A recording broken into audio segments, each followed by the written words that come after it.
Right, so when it comes to profile writing, there are two types of profile. The first one is called autobiography, and the other one is called, biography.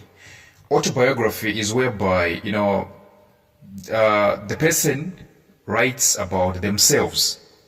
All right, the person writes about themselves. That's what we call autobiography.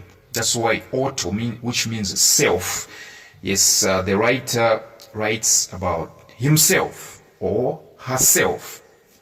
Biography is whereby somebody writes about you, right? Yes, they write, your life history, whether you know more or not. But all in all, I'm trying to say biography is whereby somebody writes your life history, okay? Yes. It's not you is writing about yourself. Somebody else is doing it. Autobiography is whereby you write it yourself. You write, your life history, okay? Yourself. Yes, so I've come to present you with this, question. It's basically on profile writing. Yes, profile writing. So let's get started, shall we? So the question says, the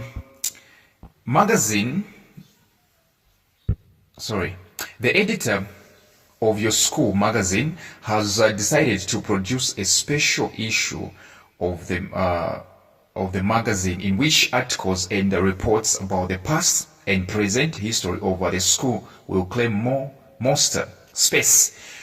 One section called biographies, which means information written about other people, will contain authentic reports on famous old girls and old boys of the school.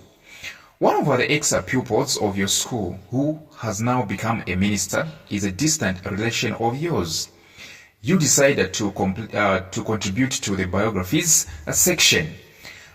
After some research, you collected the following facts about your relations career. So what's happening in this question is that your school magazine, the editor of your school magazine, okay, wants to include a lot of biographies, all right, in his magazine. Remember, editors are the ones that decide which goes into a magazine, into an article, into a newspaper, into a brochure, into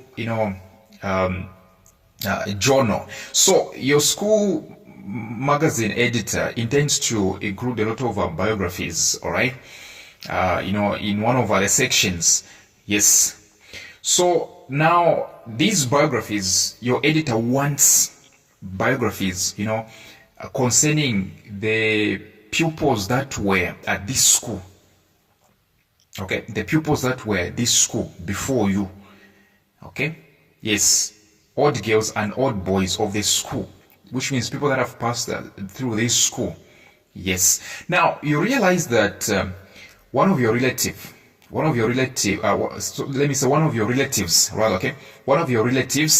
was a pupil at this school. Okay, one of your relatives, is a former pupil at this school. Okay, and now he has become a minister. Yes, he has become a minister. Now, you decide to contribute to the biographies section. You decide to contribute to the biographies section.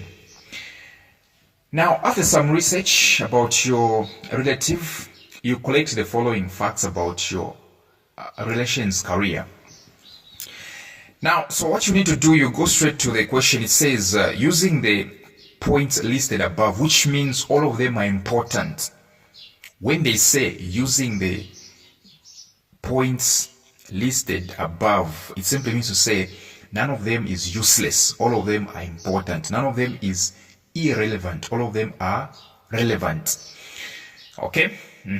And some of your own, and presented in a logical order, write a biography. So all of these points are actually okay. All of these points are actually okay. All of them are relevant. So let me show you how I allocated them into paragraphs. So this is how I allocated the points into paragraphs. Yes, so point 1, paragraph 2, point 2, paragraph 1, and so forth. This is how you should be doing. So the question is, how do you arrange these points?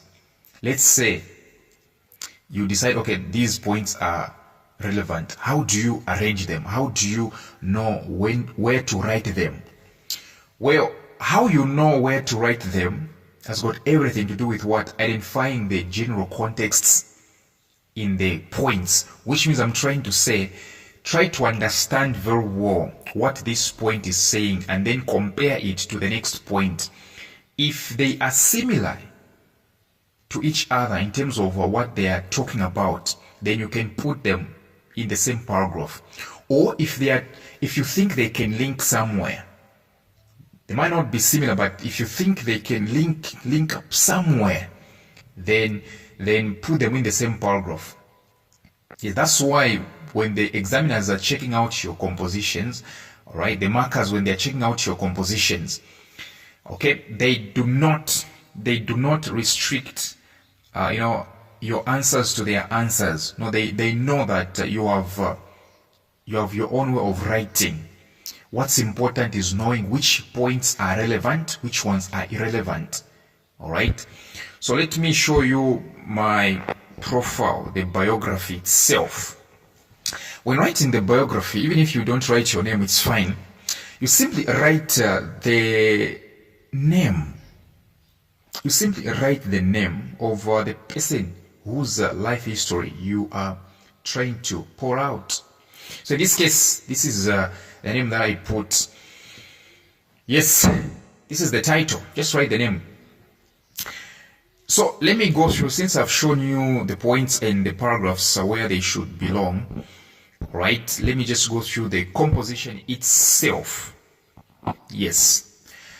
The Honorable Mondia Mulai, a distinguished alumnus or alums of our school, has led a remarkable life marked by dedication, perseverance, and a passion for public service.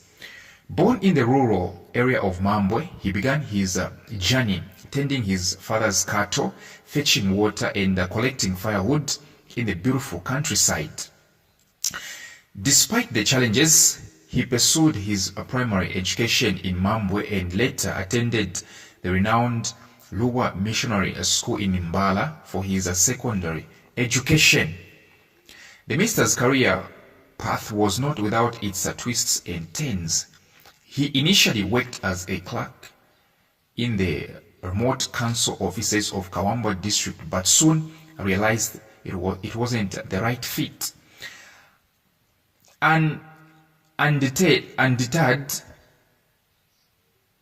Undeterred, he trained as a primary school teacher for 2 years at the Kitwe Teacher Training College. Later, he obtained a scholarship to study for an arts degree majoring in economics and political science at the University of Zambia, Yunza in Lusaka. He graduated with distinction in economics and went on to pursue a PhD in economics at Harvard University in the United States. Upon returning to Zambia, he became a lecturer at Yunza in Lusaka, where he spent 2 years imparting knowledge to students. However, his true calling lay in politics.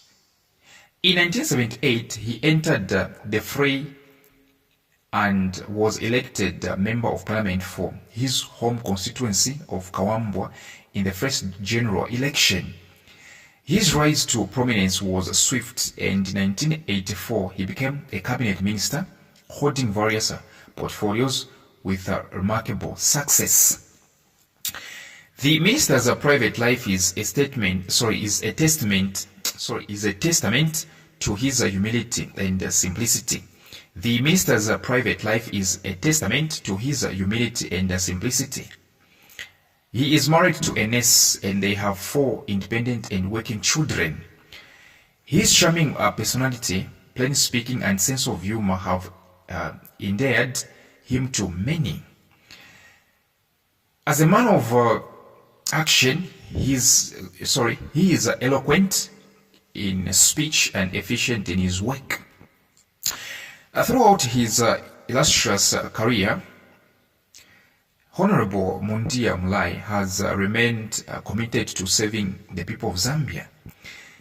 His journey serves as an inspiration to many, demonstrating that with hard work, determination, and a passion for public service, one can achieve greatness. We are proud to celebrate his achievements and acknowledge his contributions to our nation's development. That is exactly how you write biographies. So thank you very much for your time, and do make sure that you come for more WhatsApp tuitions so you and I can be interactive. Yes.